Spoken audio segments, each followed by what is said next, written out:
Everyone wants to optimize the amount of fame that they get per hour while doing an activity. And as we all know, the Blackstone static dungeons give us some of the best fame per hour in the game. How do these two things relate? Well, that is exactly what I'm going to be talking about in this video. How to optimize Blackstone static dungeon fame farms to get the most fame you possibly can.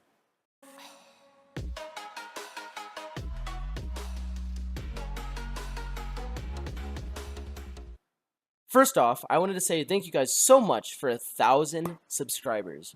I'm so hyped that we made it this far, and I'm looking forward to what the future brings.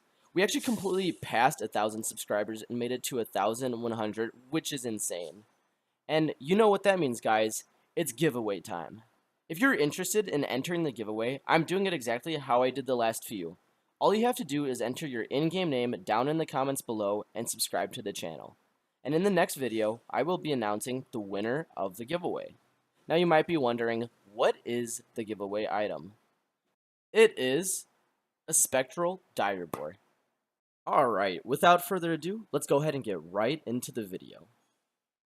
There are two major factors that impact the speed at which you clear mobs in static group dungeons.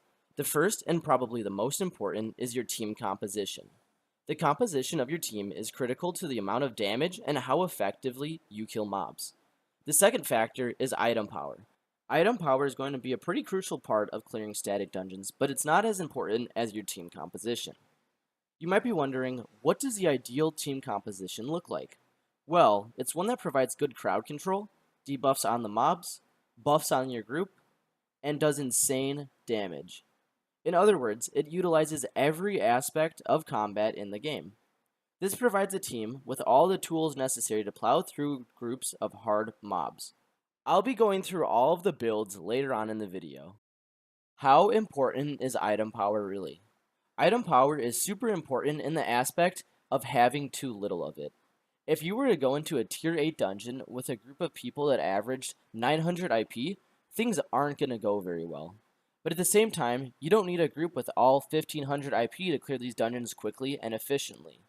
So what I'm trying to say is that a group with 1250 average IP that has a good composition is more than likely going to be able to clear static dungeons much quicker than a group of 1300 average IP using random builds. Yes, item power is important, but if you don't know how to use the builds correctly and have a bad team composition, the item power won't make up for that. So let's get back into team composition. For almost every small group activity, the composition is going to rely on one tank, one healer, and multiple DPS. Yes, there are cases when you need 2 tanks and 2 healers, and then obviously DPSs, but that's for another video, and it's mainly for world boss raids. What's important for this video is the 1 tank, 1 healer composition. In case you didn't know, this composition relies on the tank pulling all of the mobs and rounding them up. The healer heals the tank, and primarily only the tank. And the DPS do their debuffs and damage on the mobs while buffing themselves and groupmates. Real quick, if you're enjoying the video, go ahead and hit that subscribe button for more Albion online content. Let's go ahead and take a look at the builds in this composition. The tank build looks something along the lines of Incubus Mace, Judicator Helmet or Guardian Helmet, Guardian Armor, Hunter Shoes, and Martlock Cape. Also the Astral Aegis Shield. The Incubus's E ability has a debuff that reduces mobs' health by 25% and the damage they deal by 40%. It also shrinks the mobs, which is awesome looking. This is the best mace to bring to a fame farm because the E is perfect for making the mobs take more damage in the time that they are debuffed. The Q ability should be Threatening Smash to keep the mobs aggroed onto the tank. The W should be Air Compress to pull all of the mobs together. And the passive for the mace can really be anything at all. I really like using the Stunning Strike and using the auto attacks on an archer or wizard to stun them periodically. The Guardian Helmet has a defensive called Emergency Shield, which is good if you get low on health or stunned. And the Judicator Helmet has an ability that can be used as a defensive. I personally recommend the Judicator Helmet because its electric discharge ability stuns and interrupts mobs from casting their abilities. This is perfect for mobs like ghouls who jump on everyone except the main tank with their AoE. The Judicator Helmet can actually delay the jump and sometimes even completely glitch it out, so it's very effective when fighting ghouls. For either of these helmets, the passive should always be toughness, unless you're doing HCEs, of course. The Guardian armor has an ability that's called Enfeeble Aura, which is a great defensive, as it reduces the damage you take by 60% and slows all enemies in the AoE by 15%. You should use the Toughness passive as the first passive because it increases your defense. The Protective Instinct ability increases your threat generation by 300%, which helps keep the mobs aggroed onto you. This will be the second passive on your armor. For the boots, you're going to want to use Hunter Shoes. They provide a lot of speed with a relatively short cooldown when using the Rush ability. And for the cape, you're going to want to use the Martlock cape, as it increases your defense when your health gets low. The standard pull for the tank will look something along the lines of using the Hunter Shoes Rush ability, running past all the mobs and getting them all close enough together to be air compressed into one little area. Once the mobs are all pulled together, you'll use your Q, which is a threatening smash ability, and then Incubus E to shrink all of the mobs and apply a debuff on them. At this point, if you are not taking a lot of damage, you can wait until the shrink runs out and then use your Guardian Armor's Enfeeble Aura for damage reduction. Finally, at this point, if there are any ghouls, use the Judicator helmet to stun them and delay their jump and all other mobs' AoEs. By this time, the mobs should all be dead or at least close to dead. The healing build consists of a Hollow Fall Staff or Fallen Staff, Celestial Censer, a Graveguard helmet, a Royal Jacket, Scholar Sandals, and a Limhurst Cape. The Hollow Fall is definitely recommended over a Fallen Staff. Either will work though. The single Q for both the staffs, Generous Heal, is what you should use as your first ability. It is better for healing the tank because it does the same healing as the Holy Flash AoE, but it has a quicker cooldown by 1.5 seconds. So, that means you can use the single target Q pretty much 2 times in the amount of time that it takes to do a single Holy Flash.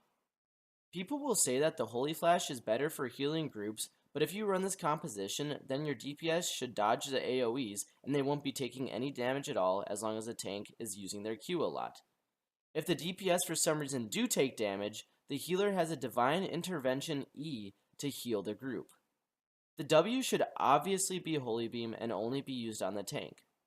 The Graveguard helmet's ability should be Sacrifice, and it is incredibly important because it heals the tank for 25% of their total health. Obviously, this ability can be life-saving when doing big pulls. The passive that you should be using is Toughness or Tenacity. If you're in a dungeon where the mobs do a lot of stuns, so say there's a lot of archers that shoot those stun arrows, it's better to have the Tenacity passive. The Royal Jacket ability should be Royal Banner, as it provides cooldowns for the whole group, and it increases the attack speed for anyone in the AoE. The passive on the Royal Jacket should be Quick Thinking, and it'll increase your cooldowns even more. The boots are kind of up in the air. I would recommend Scholar boots as they are good for energy regen between pulls, but that's also why we have the Limhurst cape. So it's really up in the air what boots you bring. I think that the Scholar sandals are the best because they provide mobility in case you need to leash or if you need to back off when being dove by another group. They're also very useful in between pulls because if you somehow are running low on mana even with the cape, then you have the boots to make up for it. Another alternative are night boots. They are a great option and really good for PvE, but you lose the mobility in case you get dove, so you really are going to be having no sprint to get away with, assuming you choose not to fight. There really is no specific way that you have to heal in the dungeons. There are good tips and tricks to follow, and you'll kind of just get the hang of it as you're going.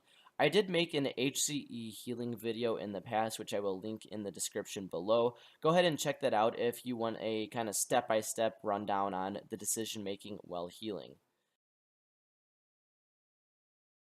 A general pull as a healer will look something along the lines of the tank rounds up the mobs and uses their air compress. Right as they use their air compress, you can use your Graveguard helmet if the tank is pretty low on health, and then instantly your Q and then W. Your E should be used in emergencies to displace mobs, or also, if the tank is kind of low. Otherwise, if the tank is doing really well on health and the DPSs for some reason are standing in AoEs taking damage, then you can use your E on the DPSs. But it's pretty simple, and it's more of something that you'll have to get the feel for. There is no one specific way to do it, and it's all based off the situation that you're in. Now that we've finished the tank and healer builds, we can go ahead and move on to the DPS. The first one I'm going to be talking about is the ChillHowl, or you can bring a Permafrost, but ChillHowl is much better in damage because if you bring the Crypt Candle, you can get a lot higher damage. But basically, the build is going to look something along the lines of ChillHowl or Permafrost. If you have a ChillHowl, then you'd bring a Crypt Candle, Royal Cowl, Royal Robes, Royal Sandals, and then a Morgana Cape. So for both the staffs, you're going to want to go ahead and equip the Ice Shard as the Q ability. It does a lot of AoE damage with a relatively short cast time. The W should be Frost Nova, which deals good damage and slows the mobs, so it provides a little bit of crowd control. And the E is a little bit tricky on the ChillHowl because it completely immobilizes a mob, but also makes it so the mob can't take damage. The Permafrost, on the other hand, allows the mobs to still take damage while being immobilized. But basically, for the ChillHowl, the E ability should not be used until after all of the DPS use their big damage, and it should be placed on mobs like archers or wizards.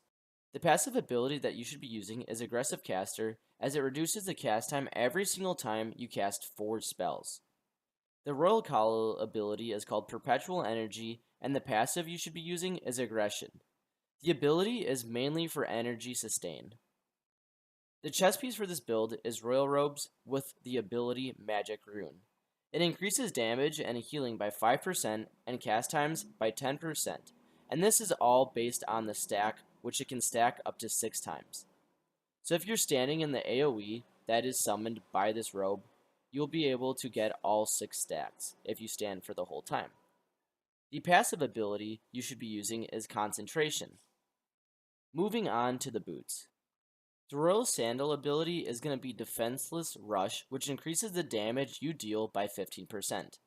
The passive ability you should be using is Concentration, and be careful not to walk into any AoEs when using your boots ability, because your defense also gets decreased by 13%. Let's go ahead and take a look at what a pull will look like when playing the ChillHowl DPS. The first thing you're going to want to do is use your Royal Robes for cast speed bonuses and obviously the damage bonus. Once you get around 2 to 3 stacks, you should use your helmet for the perpetual energy and then your Royal Sandals for a further increase in damage. After this, you want to start spamming your Q until the Royal Robes runs out. At this point, it should be safe to use your ChillHowl E, since all of the other DPS's E's should have been used up by now, and it won't prevent any of the mobs from not taking damage. After you use your E, you'll then be able to spam your Q because the Morgana Cape will proc, giving you quick cast times once again. If you're using the Permafrost instead of the ChillHowl, then the rotation will be the same. The L-Xbow build consists of an L-Xbow, Crypt Candle, Royal Cowl, Druid Robes, Royal Sandals, and Caerleon Cape. The build is basically the same one that you see in HCEs, just obviously no Shoes of Tenacity. I will not go in depth on this build because I made a video on the rotations and abilities in the past. Go ahead and check the bio after this video to learn everything you need to know about the rotations and using L-Xbows. The only thing that'll be different about this rotation though is incorporating the Royal Sandals. Now that we've finished off the main damage builds, let's go ahead and move on to a good damage but also good debuff build that is essential. It is the Shadow Caller.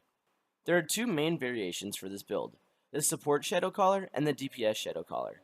When I say support, I don't mean support as enigmatic and not doing too much damage and only helping your teammates. The Shadow Caller actually provides an incredible amount of damage. The reason that we want it in this comp mainly though is for the damage resistance it puts on the mobs. The DPS version of this build is guaranteed to take damage, so that's why I recommend using the Support Shadow Caller build. So what does that look like? Use the Shadow Caller staff, the Mist Collar, Stalker Hood, Royal Jacket, Royal Sandals, and Limhurst Cape. The staff's Q ability should be Curse Sickle. It applies vile curses and deals damage to mobs. The W that you should be using is Armor Piercer. It deals a decent amount of damage, but most importantly, reduces the mob's damage resistances. The E ability on the staff should always be applied to the tank, which when it slows mobs, deals damage to them, and reduces their damage resistance. The Stalker Hood ability you use is called Mortal Agony. It increases your damage, but mainly decreases enemies' damage resistances when their health is under 50%. The Royal Jacket will have Royal Banner as its ability and Quick Thinker as its passive, and the Royal Shoes will have Defenseless Rush as its ability and the Aggression passive. I talked about both of these items in previous builds, so I'm not going to go in depth what these abilities are again. When playing the Shadow Caller, the pull will look something like the tank uses their air compressor to gather all the mobs, you use your boots, your E on the tank, your Q, and then your W abilities. You can then provide cooldowns for your team while continuing to use your Q and Ws.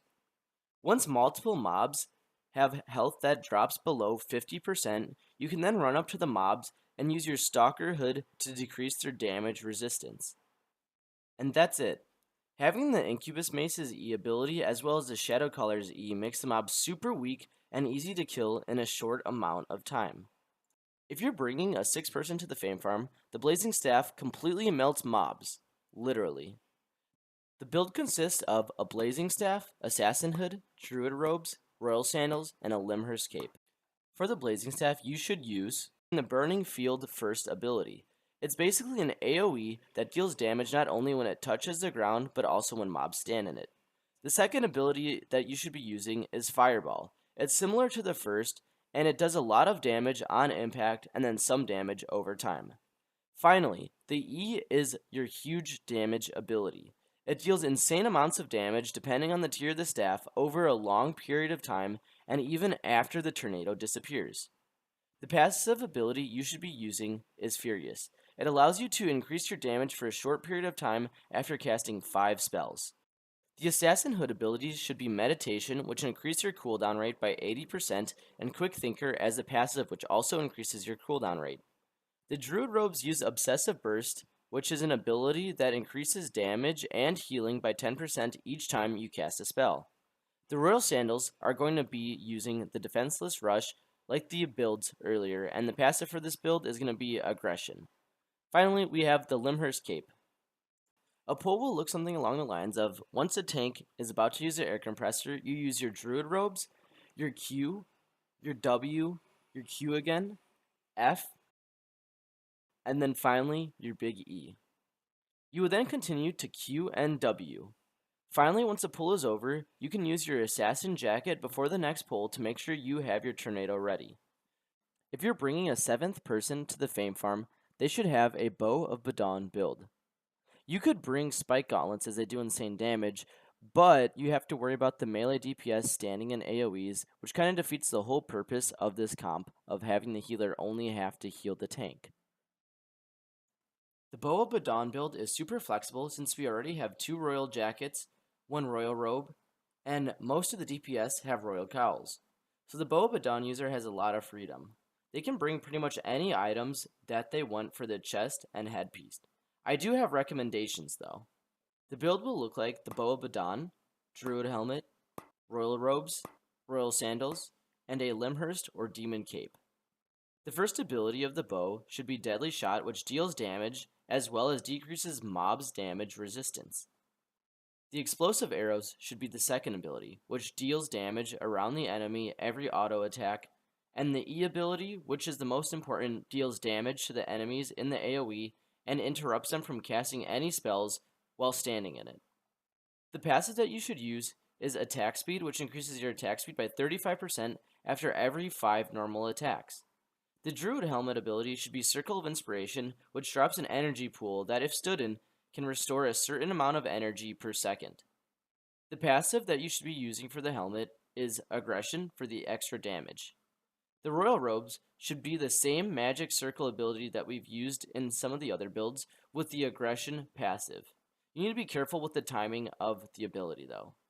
The reason that I recommend having the second Royal Robes is because when the first one runs out, you could use this one, and obviously the ChillHowl is going to be using their E a little late, so this allows their E ability to do so much more damage. The boots are going to be Royal Shoes again with the Defenseless Run. The passive should be Aggression once again for the extra damage. A pull for this build would look something along the lines of using your boots, your Q, so that way you do the damage resistance, then your E, your W, then lots of auto attacks. When your mana gets low, or even halfway, you could drop the energy pool and when the first magic circle disappears, you can use your robes. This 7th player is definitely playing another kind of support DPS in the sense that you are buffing your teammates, providing them with energy sustain, and preventing mobs from being able to do any AoE or cast attacks. This build still does a lot of damage with the E ability, and explosive arrows paired with the increased attack speed is insanely good. The cape can be Limhurst or Demon Cape, like I said earlier. You don't need to really worry about mana since you have the Druid cowl, but at the same time, if you're going to be going from pole to pole and no breaks in between, you're going to be burning mana a lot quicker than you think. I personally don't like fame farming with groups bigger than 7, just because the mobs will scale according to your group size and become harder to kill. Also, there aren't many other roles that you need for this composition. Keep in mind that if you want to go with just a group of 5 people, I would bring the first 3 DPSs that I listed in this video and keep adding on the different roles based on the order that the video went. So remember guys, that this video is just my opinion and what I think the best composition looks like. Some people might have slightly different opinions. Also, some people might think that this is going way too tryhard in fame farms. This isn't an HCE, right? If that's your opinion, that's completely fine, but this video is meant to optimize Black Zone group static dungeons so that way you can make the most fame you possibly can. Thank you guys so much for watching this video. I'll catch you guys in the next one. Peace.